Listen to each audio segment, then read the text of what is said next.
Some big shakeups are just around the corner with Star Trek, with Skydance taking over Paramount. This has been a rumor that's confirmed by two people, and so it's looking more and more like Kurtzman is on his last legs, finally, at Star Trek after just destroying the brand for several years. We're going to get into kind of the general landscape of what's happening with the Paramount merger and everything, and what they think is going to happen, and of course what's going to go on with Kurtzman in just a moment. Please hit the like and subscribe button as we talk about all things Star Trek and science fiction, my friends. Thank you for being here. If you like Star Trek, you are going to love my science fiction novel, The Stars Entwined. This is part of a trilogy called The Aritian War, where it builds up a crazy situation where Earth is at war with the Aritians, and a Earth spy goes and embeds himself on an alien starship to try to bring back info towards Earth that's crucial to the effort. Check it out. It's in the description below. Thank you so much for reading. It's available on ebook, print, and audiobook to make it easy for you. Get the whole trilogy. It really builds up into something spectacular today. I really appreciate you guys again for reading and supporting our channel. Grab that in the description below. It's only $4.99 for an ebook. Easy stuff for you guys to read. Thank you so much for making this a success. All right, after years of failure at Paramount Plus, Alex Kurtzman, heir of Star Trek, has reached an impasse with the Skydance acquisition looming. A new rumor suggests Kurtzman has until the end of the year to deliver a solid plan or the sci-fi franchise, or he will be ousted. So Kurtzman's been at the helm of Star Trek since J.J. Abrams' reboot, and that's kind of where he came out of. They gave him the reins because of that, thinking that those were a success, even though fans really didn't like those that much either. But remember, even in 2009, they were trying for a new modern audience, a younger audience that was going to be with this new hip Star Trek. What a terrible idea that was. But gosh, they thought it did well because it made some money at the box office. And so they gave him the reins once Paramount Plus hit.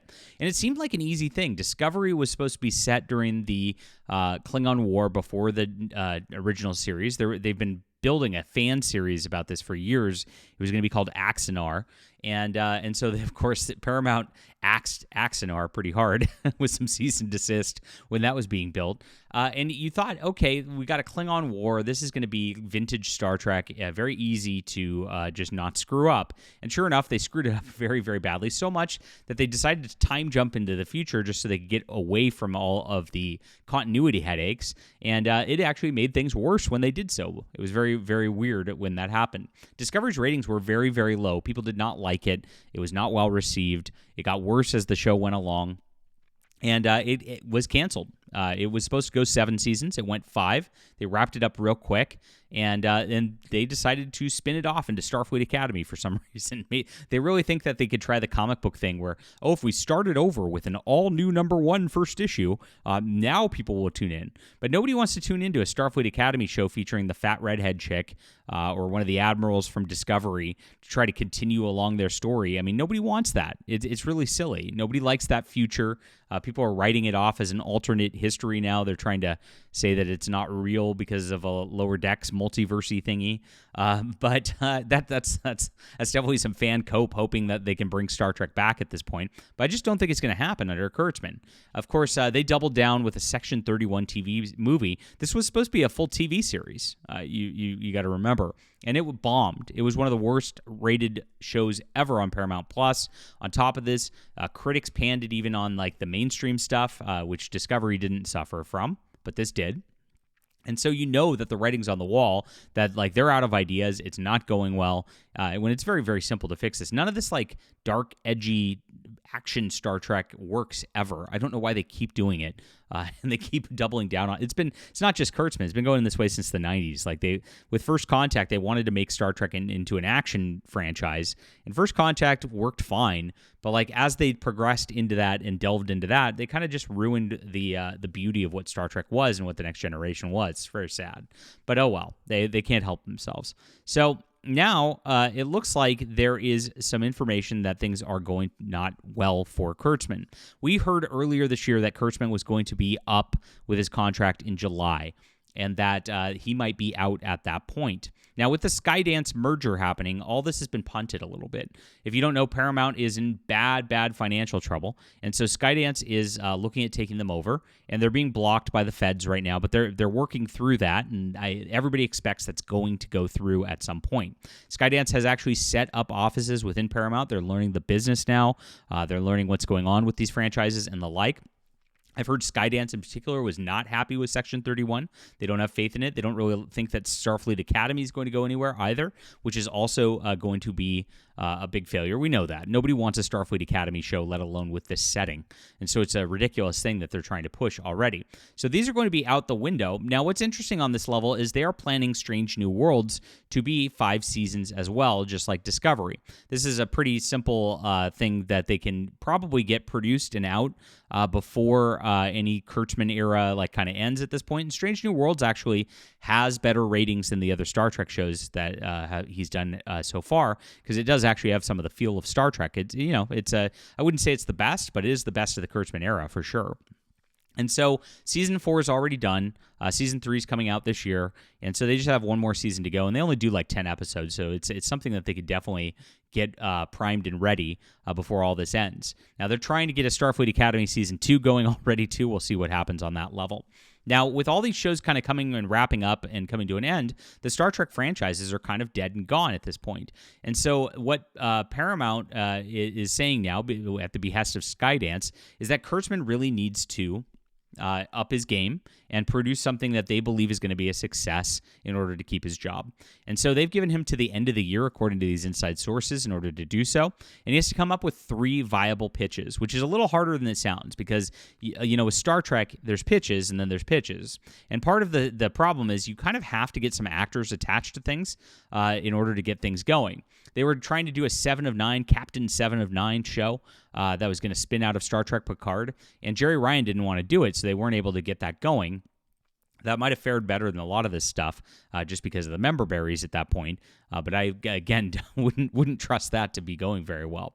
But at the same time, since she didn't want to do it, that causes problems. That's why they're talking with this Lower Decks sitcom Star Trek spinoff, because there's a couple reasons for it. One, the lady who was in Lower Decks, I can't remember, Tawny Newsome, is not only a writer of it, she'd star in it too. That makes it easy. She's attached to it already, and that makes it go further. On top of it, that's going to be a low-budget show, so having a low-budget show as a sitcom would do pretty easy for them in terms of production, and that means they don't have to recoup as much for the investment. So that's why that is actually being strung along, even though people really don't want that either. It is something that's not good for Star Trek fans and not good for the brand.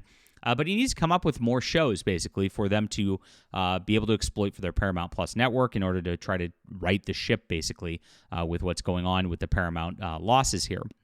And what I'm told is he needs to develop 3 shows by the end of the year, and those shows have to be up to the standards that Skydance wants out of them, which we are not clear of what they are, for them to be keeping going forward. So this is pretty interesting because Kurtzman is on the hot seat.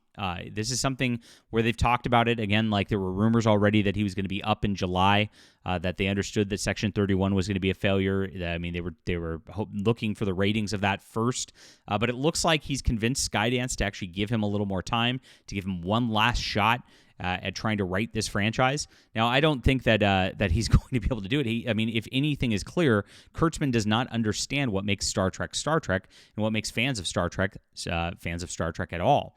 And so while he might have to the end of the year, it might not come to fruition in any of these developments that are happening. Now, we've heard about a couple other show developments that have been talked about. Obviously, there's the William Shatner coming back as Captain Kirk sort of situation, which he talked about at a convention.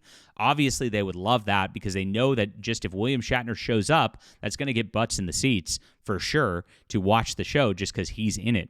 I don't know how that'd work with him at this age, but hey, this is something that they are trying to get into production for sure as quickly as possible, because it would be something that could actually get the Star Trek brand going again. Another talk that they've had is the Janeway show, which we talked about the other day. Yes, Kate Mulgrew also wants to do like a Picard-style elderly Janeway spinoff sort of situation, which, again, I don't think that really has the legs to go anywhere or really has the fan push behind it that these people would want for a show like this. But it is something that they're also trying to develop as well. So we'll see where all this goes. As you can see, like, it's always a spinoff. It's always a here's one character it's kind of based upon, and we're going to move with that. Like Section 31, here's Michelle Yeoh's character from Discovery, has her own show now. Picard has his own show now. It's always like a singular character sort of development. They also try to Khan Noonien Singh one, which was going to take place between the episode of Space Seed and The Wrath of Khan, where he was dropped off at Alpha Ceti 3 as like a post-apocalyptic sort of survival show. I mean, again, these are just like single character things that are like would work for like an episode or so, but are not the best of ideas. And that seems to be all these people know how to do, other than make the ultimate super weapon that's going to destroy the universe again. And those types of plots don't really fit for Star Trek either. So I don't really hold out a lot of hope for Kurtzman. I don't know what Skydance is looking for. But hopefully they're looking for something a little more robust and that will actually be a success for fans, because Star Trek has been so anti-fan for so long, it's getting really, really tired. Leave a comment down below with what you think about this. Please hit the like and subscribe button and check out my book, guys. If you like Star Trek, you're going to love these books. Grab them in the description below. Get the whole trilogy today, ebook, print, and audio. And thank you for reading.